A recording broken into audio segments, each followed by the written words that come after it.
Subscribe to our channel, clicking subscribe button and bell icon. Get notified directly for latest uploads.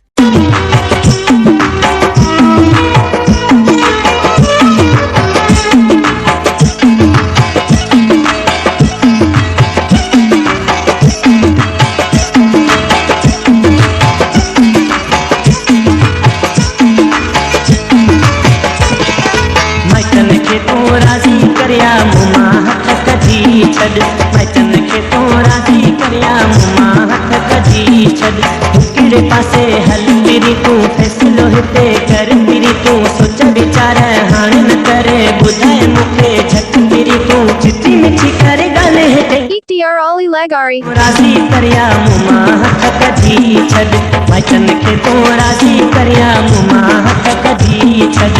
किड़े पासे हल मेरी तू फैसलो हिते कर मेरी तू सोच विचार हाणे न करे बुधाए मुखे झट मेरी तू चिट्ठी मिठी करे गाले हिते वचन के तो राजी करिया मुमा हथ कजी छड वचन के तो राजी करिया मुमा हथ कजी छड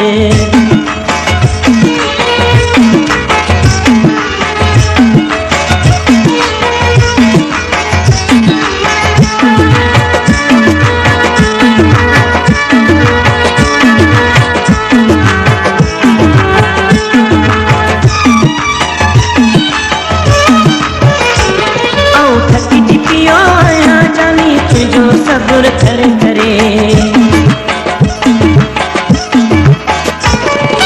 थकी पियो ना जानी तुझो सब्र करे करे न तो थिए हर सब्र मुखा दिल चरती तोल रोए किड़े पासे हल मेरी तू फैसलो हिते कर मेरी तू सोच विचार हाणे न करे बुधाए मुखे झट मेरी तू चिट्ठी मिठी करे गाले हिते वचन के तो राजी करिया मुमा हथ कजी छड वचन के तो राजी करिया मुमा हथ कजी छड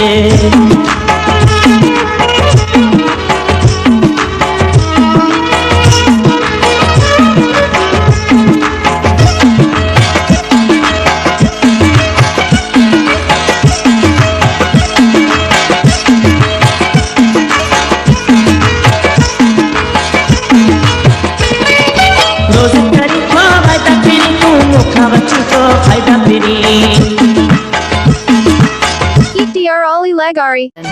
रोज करी तो वादा फिरी तू मुखा बच्ची को फायदा फिरी समझ में न था मुझे अचन है प्यार में तुझा फायदा फिरी किड़े पासे हल फिरी तू फैसलो हिते कर फिरी तू सोच विचार हाणे न करे बुधाए मुखे झट फिरी तू चिट्ठी मिठी करे गाले हिते वचन के तो राजी करिया मुमा हथ कजी छड वचन के तो राजी करिया मुमा हथ कजी छड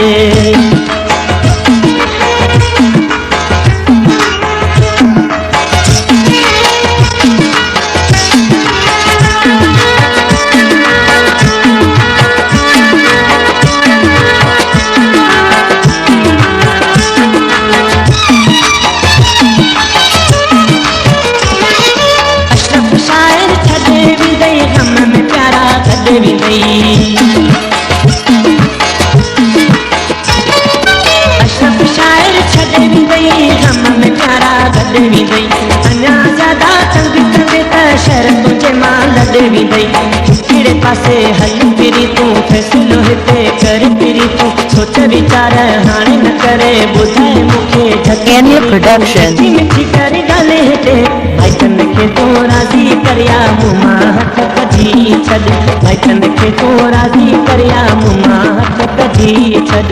किड़े पासे हल फिरी तू फैसलो हिते कर फिरी तू सोच विचार हाणे न करे बुधाए मुखे झट फिरी तू चिट्ठी मिठी करे गाले हिते वचन के तो राजी करिया मुमा हथ कजी छड वचन के तो राजी करिया मुमा हथ कजी छड वचन के तो राजी करिया मुमा हथ कजी छड वचन के तो राजी करिया मुमा